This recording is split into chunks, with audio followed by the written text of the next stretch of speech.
My question today is, in the world that we live in today, there exist a multitude of paths to traverse, both spiritually and religiously.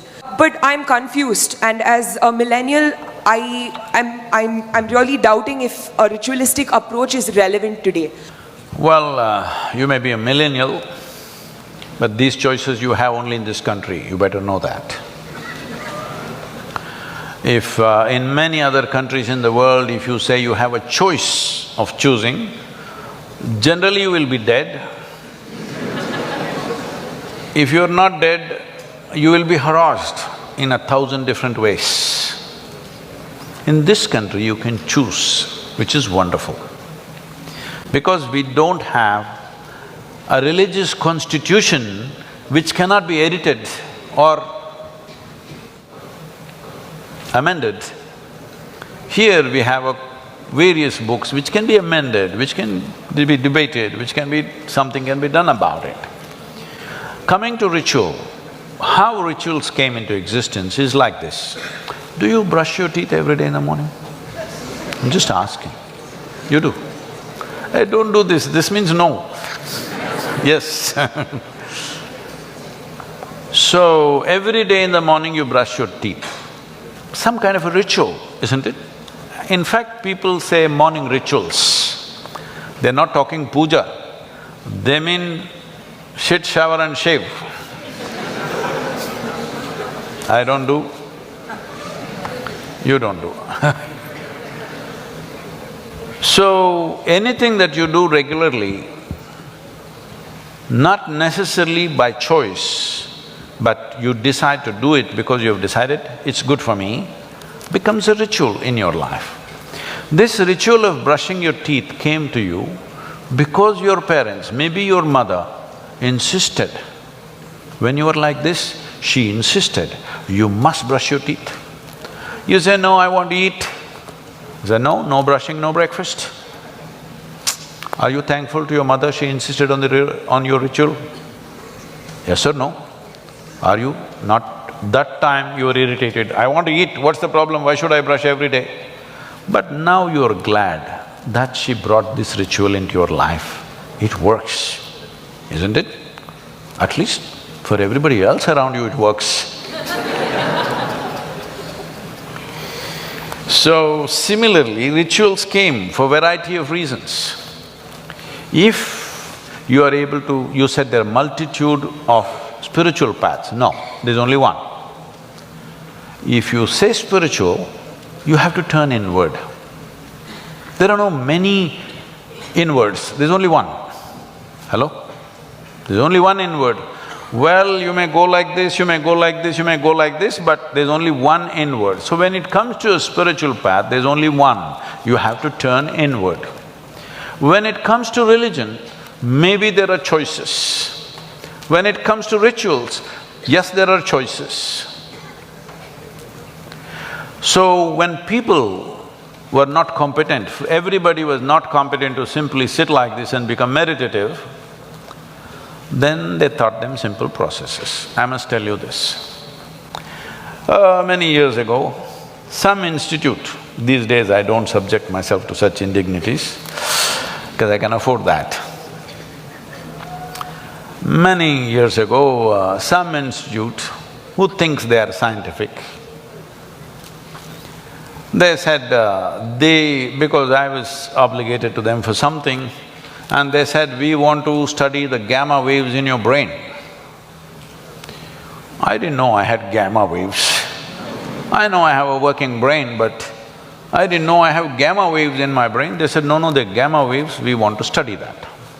I said, okay, what should I do? They said, you sit down here, and they put 14 electrodes into me, and they said, you meditate. I said, I don't know how to meditate. They said, well, you're teaching everybody meditation. I said, I teach people meditation because they cannot sit still. I have to teach them so many methods to make them still. If you want me to sit still, I will sit absolutely still, inside out. But you know, research is funded. Scientific research is always funded. They need a name, they need the category of meditation and gamma wave whatever nonsense. But I'm not going to give them such pleasure. I said, if you want me to sit and do nothing, I'll do nothing, but no meditation. Then after much discussion, probably they found a name for nothing. And I said, okay, you do nothing. I sat.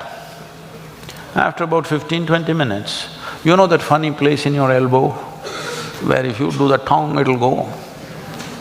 They're taking a metal object and tok, tok, tok, they're hitting that place.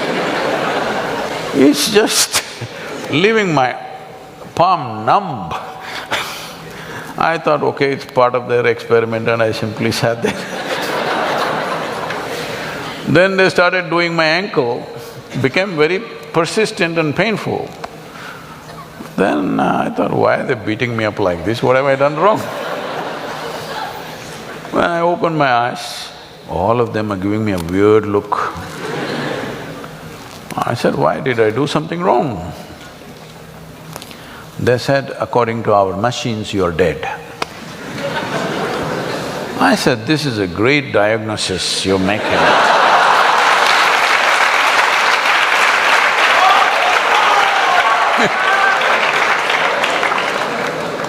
And then they, among themselves, they spoke and say, obviously this guy speaking is not dead. So they said, maybe your brain is dead. I said, please, I don't like this second opinion. If you give me a death certificate, I don't mind being dead like this. But brain dead is not good for me, it'll affect my activity. Yes, why I'm telling you this is, if you could handle everything internally, no problem with you. That's the best way to do it. Simply, this is yoga. If you know how to handle this whole machine, all levels of this machine, your body, your thought, your emotion, your energy, your life energies, everything, you know how to handle from within, no ritual for you.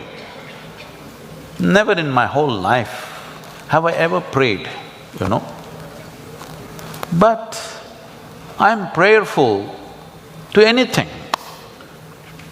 If I see a mountain, if I see a rock, if I see a tree, if I see a cow, if I see a man, woman, child, I'm prayerful. But I'm not praying, I've never prayed to any god for anything, ever.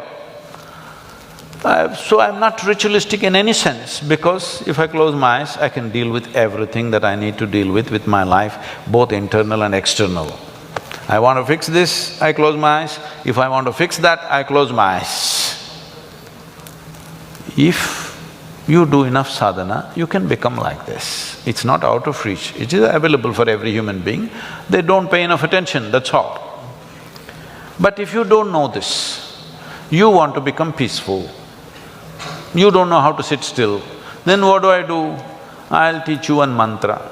Okay, say this every day in the morning, 20 minutes, you say this. Now you become peaceful. This is your ritual. If it's working for you, what is your problem?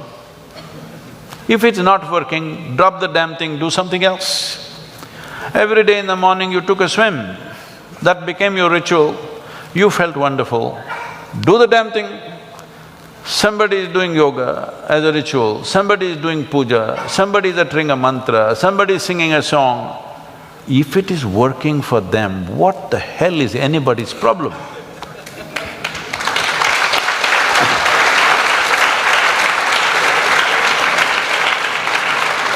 But what ritual I do, you must also do.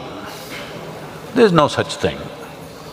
Something is working for me, I'm doing it. It's not necessary you must do it. But if you ask me, suppose I'm somebody who's doing every day in the morning Om Namah Shivaya, Om Namah Shivaya, it's working for me. If you come and ask me, I'm feeling freaked, what should I do? Hey, try this Om Namah Shivaya, it's working for me. If you like it, you also do it, or you do something else. You do dam, doom, das, puss. But the thing is, it must work for you, that's the important thing. So rituals were fantastic devices created with certain wisdom. Over a period of time, they might have become corrupt in practice. Over a period of time, they might have become tools for exploitation for certain people. But don't throw the baby with the bathwater. We must be able to see what is corruption in this, eliminate the corruption and use the technique.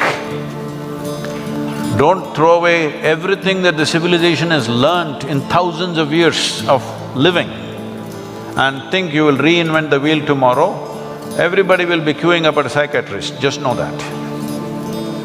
The number of people who are queuing up with mental illnesses today is simply because there is no what we used to call as achara vichara. There is no debate about what is this life, why am I like this, what is the nature of my existence, no achara, no vichara. And no achara, there is no anything. See, if your mothers or fathers did not insist that you must have the ritual of brushing your teeth, what an unpleasant place this hall would be right now. Because out of your freedom, some of you would or a whole lot of you would come here, decide, I will not brush, what is the problem? No, maybe no problem for you, everybody else suffers. If you open your mouth, if you stink, not necessarily because of not brushing, just because of your culture, the way you behave, the way you speak, the way you sit, the way you stand, if people around you suffer because of your behavior, which is happening everywhere, isn't it so? Especially for girls. Isn't it so? If you get into a damn bus in the town, because all these things were taught as ritual, this is how you must approach. When we are growing up in our house, our sisters are there, you cannot even address them in singular. You always have to address them with a certain respect, even when they're little girls. We want to fight with them, we want to beat them, but no.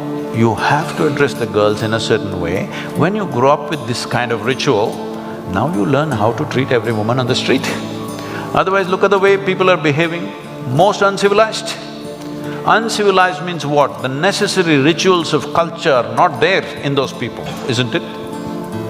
So these can be various kind of rituals, social rituals, spiritual rituals, religious rituals, it doesn't matter.